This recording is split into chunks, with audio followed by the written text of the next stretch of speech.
साहित्य संमेलनाचे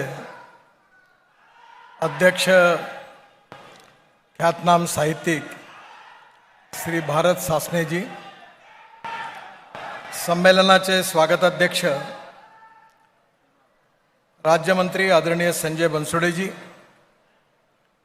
विधिमंडळातील माझ्या सहकारी आणि उपसभापती असणाऱ्या नीलमताई, पालकमंत्री श्री अमित देशमुख, खासदार सुधाकर शृंगारे, आमदार रमेश कराड, अभिमन्यू पवार, माझे सहकारी संभाजीराव, त्याचप्रमाणे साहित्य मंडळाचे अध्यक्ष कौतिकराव ढाले, श्री रामचंद्र तिरुके, महाराष्ट्र एज्युकेशन सोसायटीचे सर्व पदाधिकारी, महाराष्ट्र उदगीर महाविद्यालयाचे सर्व पदाधिकारी, स्वागत मंडळाचे सर्व सदस्य आणि विशेष रूपाने स्वर्गीय लता मंगेशकर यांच्या नावाने असणाऱ्या या साहित्य नगरीमध्ये भारतातल्या विविध राज्यातून आलेले सर्व मराठी साहित्यिक, मान्यवर साहित्यिक, रसिक मराठी साहित्यिक बांधवांनो आणि बहिणींनो, खरं म्हणजे साहित्य संमेलनामध्ये अतिशय भव्य असं आयोजन या ठिकाणी झालेलं आहे. आणि मगाशी सांगितल्याप्रमाणे आतापर्यंत जे साहित्य संमेलनं जवळपास 90 झाली ती मोठ्या शहरात झाली, पण विशेष करून उदगीरसारख्या खरं म्हणजे जिल्हास्थानी अशी जागा नाही आहे, पण ज्या ठिकाणी होत आहे ही ग्रामपंचायत आहे आणि या ठिकाणी अतिशय उत्साहाने या साहित्य संमेलनाचं यशस्वी आयोजन इथल्या जनतेने, इथल्या कार्यकर्त्यांनी, इथल्या आयोजकांनी जे केलं त्या सगळ्यांना मी हात जोडून त्यांचं अभिनंदन करतो, त्यांना खूप खूप शुभेच्छा देतो. कारण एवढा मोठा कार्यक्रम करणं हे कठीण काम आहे, पण ते त्यांनी यशस्वी करून दाखवलं. माझ्या बांधवांनो आणि बहिणींनो, आपण सगळेजण भारतीय स्वातंत्र्याच्या अमृत महोत्सवाच्या पावन पर्वावर असलेल्या या संमेलनाच्या समारोप प्रसंगी आपण सगळेजण एकत्रित झालो आहोत.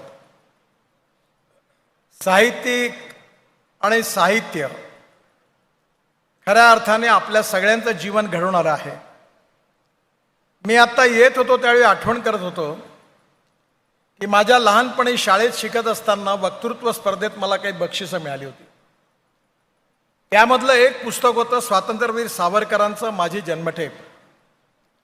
एकदा एक पुस्तक मिळालं शिवाजी सावंतांचं मृत्युंजय, आणि एकदा एक पुस्तक मिळालं रणजित देसाईंचं श्रीमान योगी, आणि एकदा मिळालं बम पुरंदरेंचं राजा शिवछत्रपती. ही चारही पुस्तकं मी अनेक वेळा वाचली आणि या 4 पुस्तकातून जे मला शिकायला मिळालं ते आयुष्यात पुढे मला कुठूनही मिळालं नसतं असं या 4 पुस्तकातून शिकायला मिळालं, याचा मला अभिमान आहे. आणि म्हणून जे साहित्य आहे, जे विचार आहेत ते डोळ्याच्या मागे असतात. कुठलीही सत्ता डोळे नष्ट करू शकते, पण डोळ्यामागे दडलेले विचार नष्ट करू शकत नाही, कारण विचार अमर असतात. आणि हे जे विचाराचे संस्कार असतात हे आपल्याला साहित्यातून मिळतात. समाज जीवनामध्ये आणि राष्ट्रीय जीवनामध्ये जेव्हा समाज बदलत असतो, मग ते आर्थिक परिवर्तन असो, सामाजिक परिवर्तन असो, प्रत्येक क्षेत्रामध्ये या परिवर्तनाची सुरुवात करणारी जी लोक असतात ती त्या परिवर्तनाच्या संदर्भातल्या उद्दिष्टांच्या समोर ठेवून मग त्या अनुषंगाने आपले विचार मांडत असतात, ज्याला आपण सोप्या भाषेमध्ये व्हिजन म्हणतो. मी नेहमी म्हणतो की you can donate I but you can not donate vision. डोळे दान केल्या जाऊ शकते, पण व्हिजन दान केल्या जाऊ शकत नाही. आणि म्हणून आयुष्यात जगण्याची जी दृष्टी आहे, व्हिजन आहे, ती साहित्य, संस्कृती आणि इतिहास याच्या माध्यमातून आपल्या सगळ्यांना मिळत असते. आणि म्हणून साहित्य, संस्कृती, इतिहास आणि विरासत ही आपली खूप मोठी शक्ती आहे. अर्थात हेही महत्त्वाचं आहे की जे उद्दिष्ट आपण समोर मांडलेलं आहे ते कोणतं आहे. आपल्या संविधानामध्ये बाबासाहेब आंबेडकरांनी आपल्याला सगळे फंडामेंटल राईट्स दिलेले आहेत. लोकशाही आपण स्वीकारलेली आहे आणि जगातली सगळ्यात मोठी लोकशाही म्हणून आपला देश आहे. त्यामुळे विचार करण्याचं स्वातंत्र्य आहे, बोलण्याचं स्वातंत्र्य आहे, अभिव्यक्ती स्वातंत्र्य आहे, सगळ्या प्रकारची स्वातंत्र्य आहेत आणि ती सगळी स्वातंत्र्य असली पाहिजे असंच आपल्या सगळ्यांचं मतही आहे, आग्रही आहे आणि आपली कमिटमेंट आहे. आणि मला तर याकरता जास्त याच्याबद्दल प्रिय, कारण मी माझ्या राजकीय जीवनाची सुरुवात इमर्जन्सीच्या विरुद्ध जयप्रकाश नारायणांनी सुरू केलेल्या संघर्षातून सुरू केली. त्यामुळे लोकशाही स्वातंत्र्याचं महत्त्व वेगळं सांगण्याची काही आवश्यकता नाही आहे. पण हे जे काही आम्हाला स्वातंत्र्य मिळालेलं आहे आणि साहित्यातून, आमच्या काव्यातून, आमच्या इतिहासातून, आमच्या संगीतातून जे संस्कार होतात त्याचा जर आपण सखोल अभ्यास केला तर आपल्याला अनेक गोष्टी अनुभवायला येतील. मी आपल्याला एक छोटंसं उदाहरण सांगतो की आपल्या इथे आमिर खान नावाचे फिल्म अभिनेते आहेत. त्यांनी तारे जमीन पर म्हणून एक चित्रपट काढला आणि त्या चित्रपटाचे लेखक होते प्रसून जोशी. ते माझे मित्र आहेत. तर मी त्यांना सहज विचारलं की तुम्ही या चित्रपटाची पटकथा कशी लिहिली आहे. खरं म्हणजे हा चित्रपट एवढा सुंदर आहे की प्रत्येक शिक्षकाने हा चित्रपट पाहावा. इतकं चांगलं शिक्षणाचं वर्णन, की शिक्षक कसा असावा याचं वर्णन त्या चित्रपटामध्ये आहे. आपल्या इथे चित्रपटाची कथा किंवा पटकथा, नाटकाचं, एखाद्या नाटकाच्या विषयावर होणारं नाटक किंवा एखाद्या विषयावर होणारा संगीताचा प्रयोग हे केवळ लोकरंजनाकरता नाही आहे, केवळ मनोरंजनाकरता नाही आहे, तर संगीत, नृत्य, नाटक, साहित्य, संस्कृती या सगळ्याच्या सान्निध्यात गेल्यानंतर एक संस्कार प्राप्त होतो आणि हा संस्कार माणसाचं जीवन बदलवत असतो. आज आपण सगळेजण इथे एकत्रित झालो आहोत. दोष सगळ्यांमध्ये आहे. No one is perfect and no one can claim that he is perfect. उत्तम, अधिक उत्तम, सर्वोत्तम अप टू इन्फिनिटी. असा कोणीच माणूस नाही आहे की जो 100% परफेक्ट आहे. त्या माणसाचं नाव आपल्याला अजूनपर्यंत माहिती नाही आहे. पण उत्तम, अधिक उत्तम आणि सर्वोत्तम बनणं हाच चांगला माणूस बनण्याचा उत्तम मार्ग आहे. आणि उत्तम गुणवत्तेवर कोणाचं पेटंट रजिस्टर झालेलं नाही आहे. आणि त्यामुळे स्वाभाविकपणे आपल्याला सामाजिक जीवनामध्ये, राजकीय जीवनामध्ये किंवा कुठल्याही पण, पत्रकारिता असेल, आपण कुठल्या, आता मी एन्व्हायरमेंटच्या क्षेत्रातल्या पती पत्नींचा सत्कार केला, या सगळ्या क्षेत्रामध्ये प्रत्येकजण काही ना काही चांगलं करत असतो, चांगलं शिकत असतो आणि चांगलं सांगत असतो. ही जी प्रक्रिया ही प्रबोधन, प्रशिक्षण आणि लोकसंस्कार अशी आहे. आणि म्हणून मला या ठिकाणी सांगताना एक विनंती करायची आहे. खरं म्हणजे मी एवढा विद्वान नाही आहे, पण माझ्या मनातला छोटासा विचार आपल्याला विचारार्थ मांडणार आहे. की स्वामी विवेकानंदांनी एक भविष्यवाणी करून ठेवली होती. स्वामी विवेकानंदांनी सांगितलं होतं की 18वी सदी जी होती ती मुघल सल्तनतची सदी होती. सगळीकडे मुघल सल्तनतचा बोलबाला होता आणि मुघलांचं राज्य होतं. ज्यावेळी 19वी सदी सुरू झाली त्यावेळी सगळीकडे इंग्रजांचा युनियन जॅक फडकत होता आणि इंग्रजांचा हा सूर्य, त्यांचं राज्य कधी मावळणार नाही असं लोक म्हणत होते. ही त्यांची सदी होती. 20वी सदी जेव्हा आली ती एक अमेरिका, एक सुपर इकॉनॉमिक पॉवर आणि सगळ्यात दृष्टीने पुढे असणारा देश म्हणून आपल्या समोर आला. आणि विवेकानंदांनी या तिन्ही सदीचं वर्णन करत असताना शेवटी सांगितलं होतं की आपली जी 21वी शतक आहे हे भारताचं आहे, हिंदुस्थानचं आहे, आपल्या सगळ्यांचं आहे. आणि हे जर 21वं शतक जे आहे यात आपल्या देशाला विश्व समुदायामध्ये सर्वांगीण दृष्टीने प्रगती पथावर नेऊन आदर्श म्हणून नंबर 1 वर पोचवायचं असेल तर समाजाच्या सर्वांगीण क्षेत्रामध्ये हे जे उद्दिष्ट आहे याच्यामध्ये एकमत असलं पाहिजे. आपण 2 गोष्टींचा नेहमी ध्यास घेतलेला आहे. लातूर पॅटर्न प्रसिद्ध आहे आणि लातूर पॅटर्नची सुरुवात उदगीर पासून झालेली आहे. म्हणजे ही सरस्वतीचं मंदिर आहे. नॉलेज, ज्ञान, knowledge as a power, innovation, entrepreneurship, science, technology, research, skill, successful practices, आपल्याला नॉलेज म्हणतो. नॉलेज जे शिक्षणातून मिळतं, ज्याला बाबासाहेब आंबेडकरांनी वाघिणीचं दूध म्हटलेलं आहे, ती पॉवर म्हणजे शिक्षण आहे. आणि म्हणून आपलं भविष्य जे आहे ते आपल्याला ज्ञानाचं रूपांतर वेल्थमध्ये करायचं आहे. Conversion of knowledge into wealth. त्याकरता विज्ञान, तंत्रविज्ञान, innovation, entrepreneurship, science, technology, agriculture, industry, service sector या सगळ्या क्षेत्रामध्ये जगाला मार्गदर्शन करण्याची कुवत आपल्या देशात निर्माण करायची आहे. मला अनेक वेळा विदेशात जाण्याची संधी मिळाली. जपानच्या प्रधानमंत्र्याबरोबर भेटलो असताना त्यांनी मला एक प्रश्न विचारला की तुमच्या देशातले इंजिनियर्स, जे सॉफ्टवेअर इंजिनियर्स आहेत, ते एवढे हुशार कसे आहेत? त्यांच्या शरीरात काही मॅथमॅटिक्सचे जीन्स आहेत का? आज जगाच्या कानाकोपऱ्यामध्ये, अमेरिकेमध्ये, सिलिकॉन व्हॅलीमध्ये, सगळ्या ठिकाणी आपली मान स्वाभिमानाने उभी राहते. एवढं मोठं काम आपल्या सॉफ्टवेअर इंजिनियर्सने करून दाखवलं. अमेरिकेमधल्या 10 चांगल्या डॉक्टरपैकी 6 डॉक्टर भारतीय आहेत.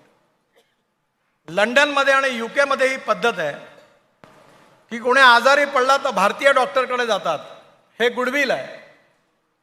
आणि हे गुडविल आपल्या इथल्या तरुण मुलांनी अभ्यास करून, प्रशिक्षणातून, अनुभवातून, स्किल हासिल करून त्यांनी आपल्याला प्रतिष्ठा आणि सन्मान मिळवून दिलेला आहे. आज आपल्याला शेक्सपियरचं आपण नाव घेतो, पण याचा अर्थ आपले भारतीय साहित्यिक काही कमी नाही आहे. आज या इथे मंचावरही अनेक जण उपस्थित आहेत आणि साहित्यिकांनी देखील आपल्यासमोर काही उद्दिष्ट ठेवलेलं आहे. साहित्य जे आहे ते केवळ मनोरंजनाकरता नाही आहे. इतिहास, साहित्य आणि संस्कृती हा केवळ मनोरंजनाचा विषय होऊ शकत नाही. त्या प्रत्येक गोष्टीच्या मागे काही भावार्थ आहे. There is a difference between letter and spirit. Letter जरी काही असलं तरी त्याच्या मागचं स्पिरिट खूप महत्त्वाचं आहे आणि ते स्पिरिट आपण सगळेजण समजून घेतो आणि त्यातून आपल्या जीवनाला दिशा देण्याचा प्रयत्न करत असतो. आपण 3 गोष्टींचा प्रामुख्याने विचार करतो की इथिक्स, इकॉनॉमी, इकॉलॉजी आणि एन्व्हायरमेंट. इथिक्समध्ये सगळं आलं. एज्युकेशन पण आलं, साहित्य पण आलं, इतिहास पण आला, संस्कृती पण आली, नाट्य, साहित्य सगळं काही आलं. आणि इकॉनॉमी म्हणजे विवेकानंदांनी सांगितलंय की no philosophy can be taught to empty stomach. शेवटी सगळ्या गोष्टी करण्याकरता साधनं पाहिजे. साधनांशिवाय सगळ्या गोष्टी अपूर्ण आहेत. आणि आपल्याला सुखी, समृद्ध, संपन्न समाज बनायचं असेल तर आपल्याला निश्चितपणे विकासाच्या दृष्टीने पुढे गेलं पाहिजे. गाव, गरीब, मजदूर, शेतकऱ्याचं कल्याण झालं पाहिजे. पर कॅपिटा इन्कम वाढलं पाहिजे. ॲग्रिकल्चर ग्रोथ रेट वाढला पाहिजे.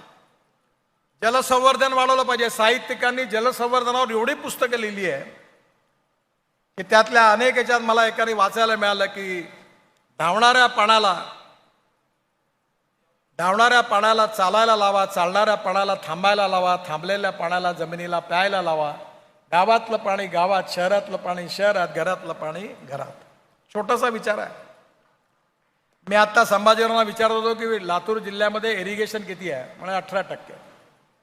मी म्हटलं जोपर्यंत लातूर जिल्ह्यातलं इरिगेशन हे 50%च्या वरती जात नाही तोपर्यंत इथली जनता सुखी, समृद्ध आणि संपन्न होऊ शकत नाही. पाण्याचा प्रश्न आहे, लातूरवाल्यांना माहिती आहे किती गंभीर आहे.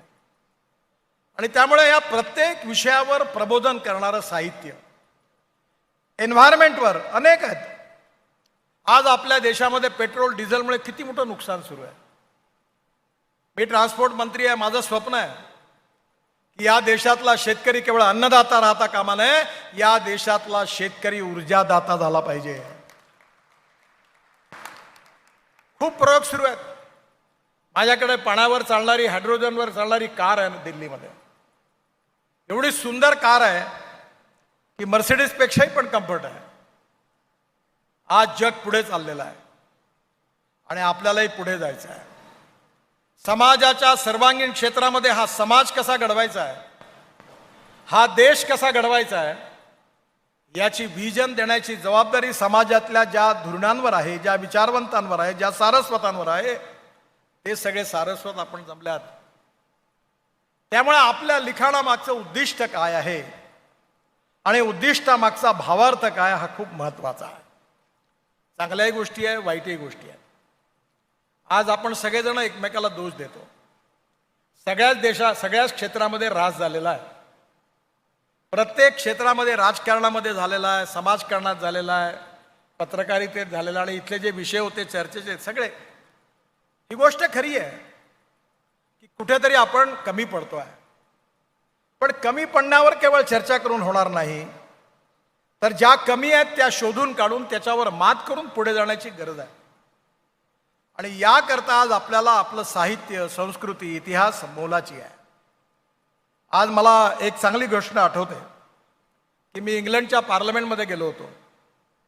मला तिथे भाषण देण्याची संधी मिळाली आणि तिथलं भाषण झाल्यानंतर मी प्रधानमंत्र्यांकडे चहा प्यायला गेलो. त्यांनी मला एक प्रश्न विचारला. विदेश मंत्री आणि प्रधानमंत्री दोघंही होते. त्यांनी विचारलं, तुमच्या देशातली सगळ्यात मोठी समस्या कोणती आहे?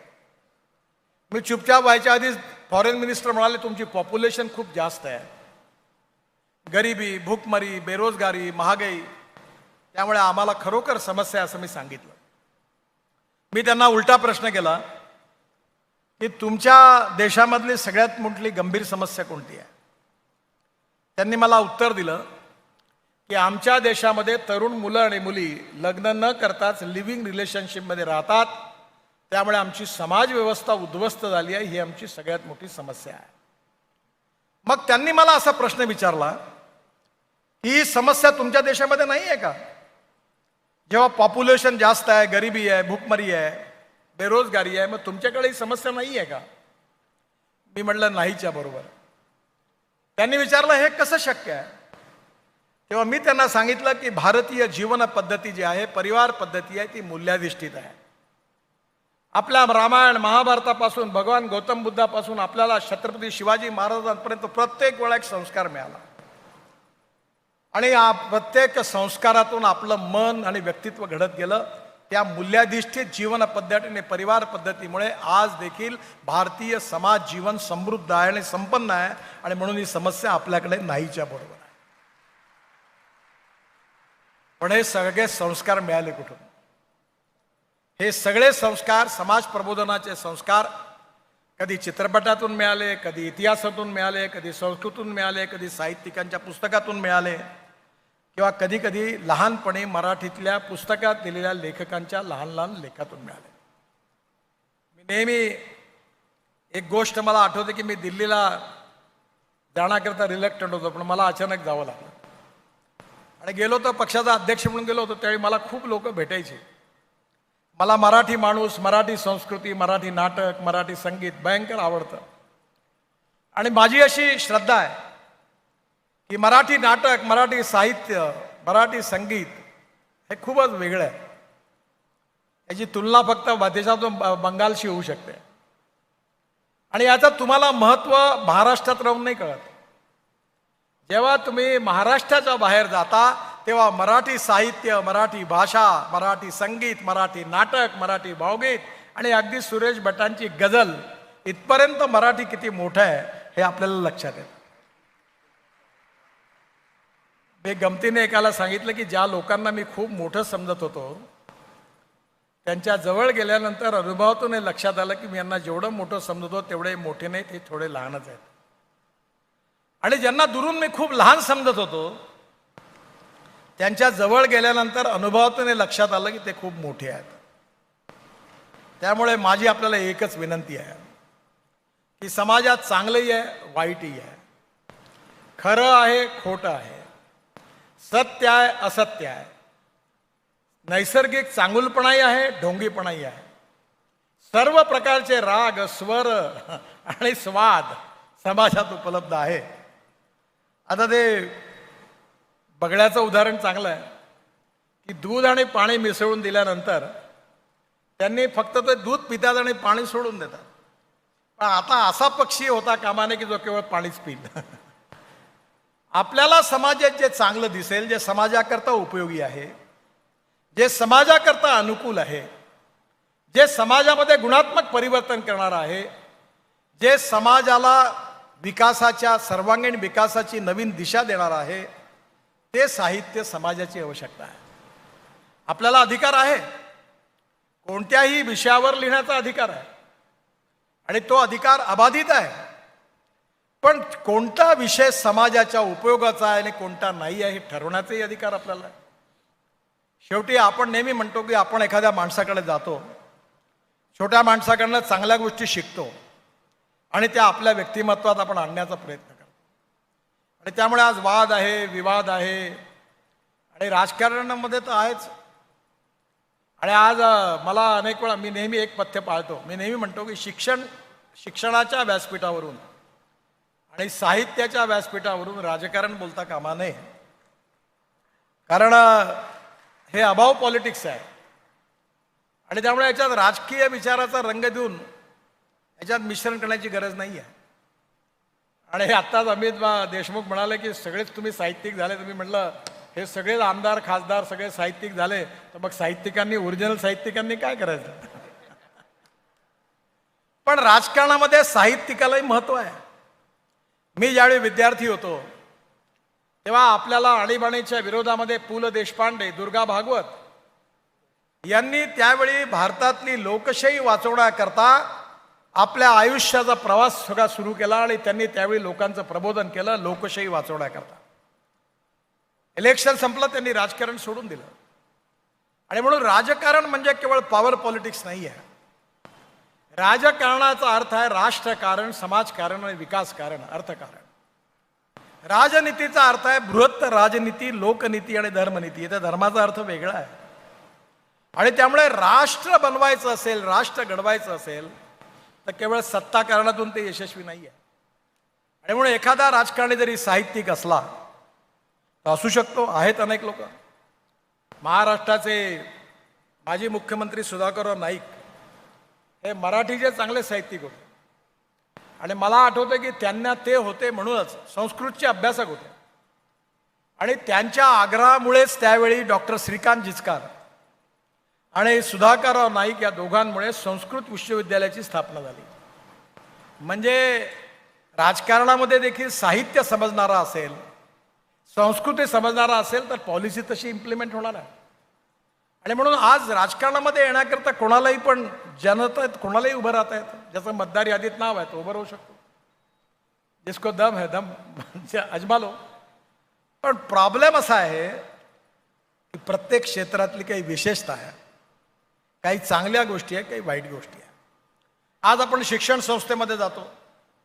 शिक्षण हे राजकारणापासून मुक्त असलं पाहिजे. आपण आपली शिक्षण संस्था जी आहे त्या संस्थेचे संस्थापक कुठल्याही राजकीय विचाराचे असतील, पण शिक्षण संस्थेमध्ये मिळणारं शिक्षण मात्र राजकारणापासून मुक्त असलं पाहिजे.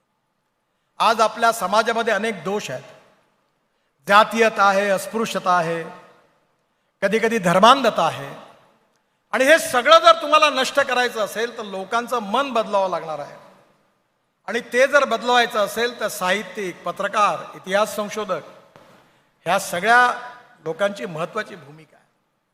त्यामुळे स्वामी विवेकानंदांनी जे सांगितलं होतं की 21व्या शतकामध्ये आपल्याला संपूर्ण विश्वामध्ये सर्वांगीण दृष्टीने नंबर 1चं राष्ट्र बनायचं आहे, हे जर स्वप्न पूर्ण करायचं असेल तर तसंच साहित्य, तसंच काव्य, तसंच संगीत, तसाच इतिहास आणि तसेच संस्कार असतील तरच हे स्वप्न पूर्ण होणार आहे.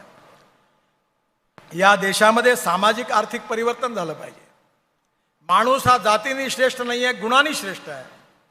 जातीयता, छुवाछूत, अस्पृश्यता समूळ नष्ट झाली पाहिजे आणि मानवतेच्या आधारावर विश्वाचं कल्याण झालं पाहिजे असा भाव आपल्या संस्कृतीने जगाला दिलेला आहे. मी बर्लिनमध्ये गेलो होतो श्री श्री रविशंकरजींच्या कार्यक्रमाला. लाखो लोक बसले होते, आपल्या देशातले नव्हते. अनेक देशामध्ये आपलं योग विज्ञान, आयुर्वेद, आज भगवान गौतम बुद्धांनी आपल्या देशातून सुरुवात केली. आम्ही बुद्ध सर्किट तयार केलं. भगवान गौतम बुद्धांनी त्यांचा विचार जगातल्या कानाकोपऱ्यामध्ये पोहोचवला. त्याला एवढी स्वीकारार्हता मिळाली.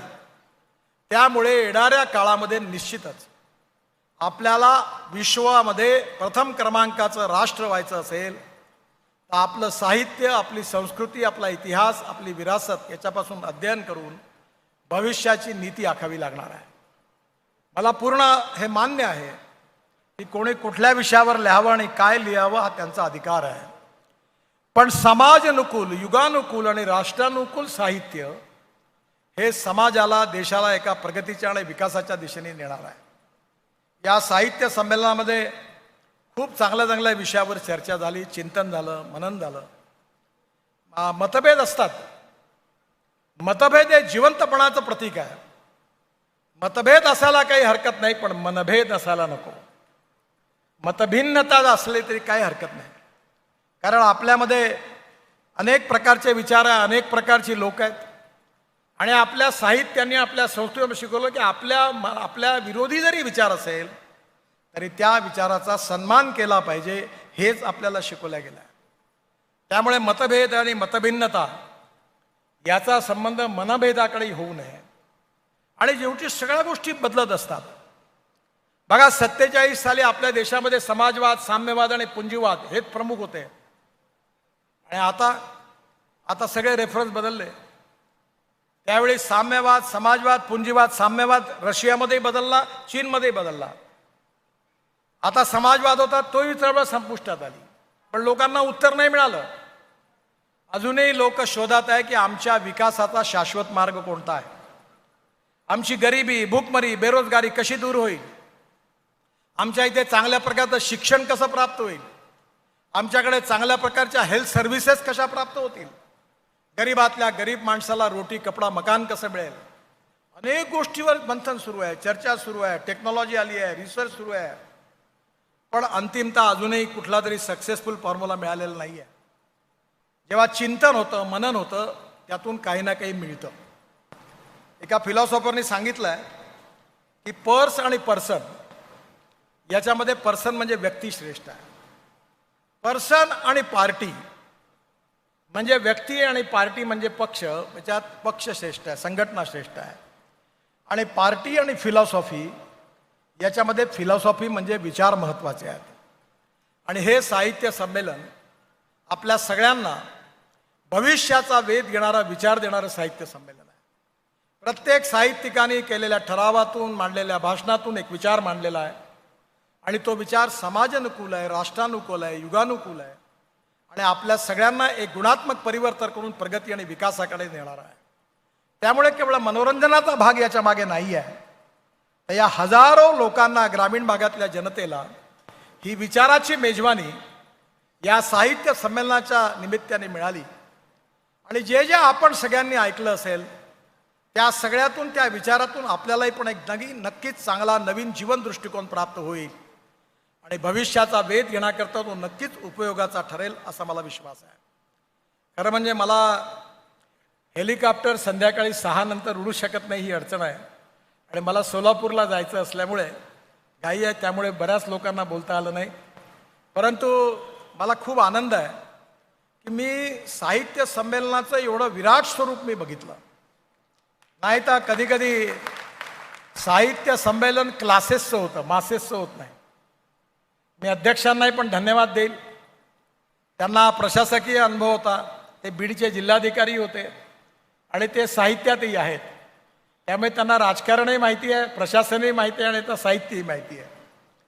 त्यामुळे मला विश्वास आहे की या सगळ्या विचारातून, विचाराच्या मंथनातून आणि चिंतनातून आपल्या भागातल्या या लाखो लोकांना आपल्या भविष्यातल्या जीवनाचा मार्ग चोखाळण्याकरता एक चांगली दिशा, एक चांगलं संस्कार, एक चांगलं प्रबोधन, एक चांगलं प्रशिक्षण आणि त्याची मेजवानी या साहित्य संमेलनाने आपल्या सगळ्यांना दिली.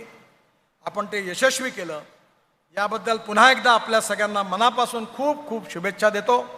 आणि आपण सगळेजण मिळून या विचाराच्या अमृतातून आपला समाज आणि आपला देश योग्य रीतीने आपल्याला पुढे कसं जाता येईल याचा विचार करून आपण पुढे मार्गक्रम करू असा विश्वास व्यक्त करून आपल्या सगळ्यांना खूप खूप शुभेच्छा देऊन मी माझं भाषण संपवतो. धन्यवाद. नमस्कार.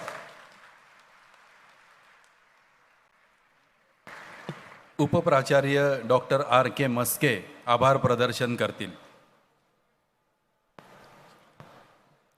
धन्यवाद सर. केंद्रीय मंत्री, देशाचे द्रष्टे नेते,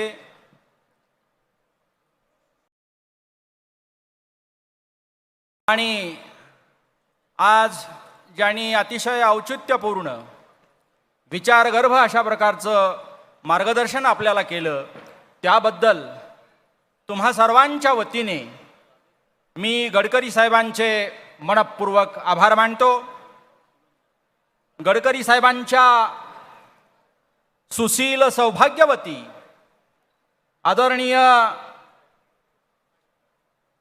कांचनताई यांचेही मी आभार मानतो.